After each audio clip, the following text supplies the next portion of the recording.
Assalamualaikum warahmatullahi wabarakatuh. Perkenalkan, nama saya Saiful Jatlan Roman, NIM 123236061, mahasiswa semester 3 atau semester ganjil tahun akademik 2024-2025, program studi Teknik Geofisika, Institut Teknologi Bandung. Di sini saya akan menjelaskan mengenai praktikum modul porositas. Halo guys, ini lagi praktikum Geofisika dasar dalam porositas batuan. Nah, tentunya dalam praktikum ini kita harus mengukur terlebih dahulu dimensi dari sampel yang akan digunakan. Nah, untuk praktikum kali ini yang diukur adalah diameter serta tinggi dari sampel tersebut.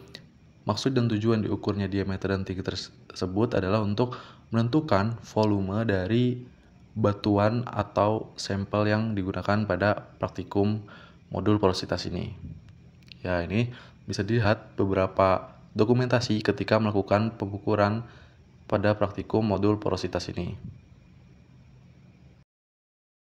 Setelah diukur dari dimensi sampel yang digunakan, kemudian sampel dimasukkan ke dalam desikator yang berisi air untuk direndam agar air tersebut masuk ke dalam pori-pori batu sehingga semua rongga yang ada pada sampel tersebut bisa dipastikan sudah terisi penuh oleh fluida, atau di sini fluida yang digunakan adalah air. Kemudian ditunggu hingga 30 menit. Setelah itu diambil kembali batuan tersebut untuk kemudian ditimbang atau diukur massa basah dari sampel tersebut. Nah, kemudian di sini diukur massa basah dari batuan yang digunakan, dan setiap pengukuran itu dilakukan sebanyak 3 kali, dan pada setiap sebelum pengukurannya harus sudah dipastikan bahwa neraca tersebut sudah dalam keadaan nol, sehingga harus dikalibrasi terlebih dahulu. Nah, berikut beberapa contoh dokumentasi ketika pengambilan data massa basah tersebut.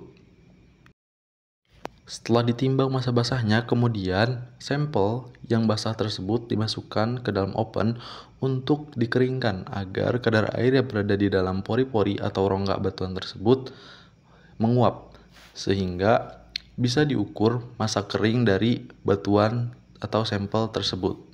Batuan berada di dalam oven dengan suhu 210 Fahrenheit selama 2 jam. Yang kemudian setelah 2 jam, batuan diambil kembali, dikeluarkan dari oven untuk diukur massa kering dari batuan tersebut.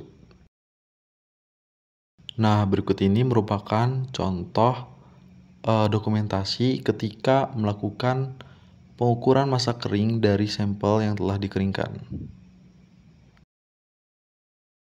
Nah, kemudian ini adalah flowchart dari proses pengambilan pengolahan data pada praktikum modul porositas ini. Yang pertama itu, seperti yang sudah dijelaskan sebelumnya, itu mengambil data tinggi dan diameter sebanyak 3 kali, kemudian dihitung rata-rata dari tinggi dan diameter tersebut untuk ditentukan volume dari sampel batuan tersebut. Nah, setelah itu dimasukkan ke dalam desikator selama 30 menit, dan kemudian diambil data massa basah dari batuan. Hal ini juga sama, diulangi sebanyak 3 kali pengambilan data massa basah. Nah, kemudian setelah diambil datanya, dihitung juga rata-ratanya dari massa basah tersebut. Kemudian batuan yang basah tersebut dimasukkan ke dalam oven, dikeringkan selama 2 jam dengan suhu 210 derajat Fahrenheit, yang kemudian diukur atau ditimbang massa kering dari sampel tersebut untuk kemudian dicari selisih antara massa basah dan massa kering sehingga ditemukan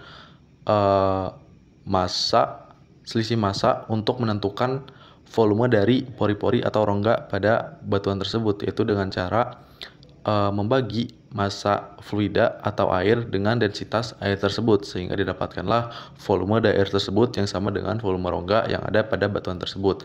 Kemudian setelah itu volume rongga tersebut dibandingkan dengan volume total sampel atau volume total batuannya, sehingga didapatkanlah presentasi dari porositas yang ada pada batuan tersebut.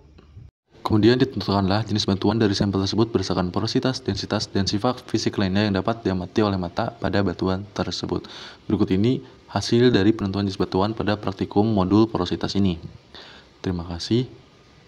Cukup sekian yang saya sampaikan. Assalamualaikum warahmatullahi wabarakatuh.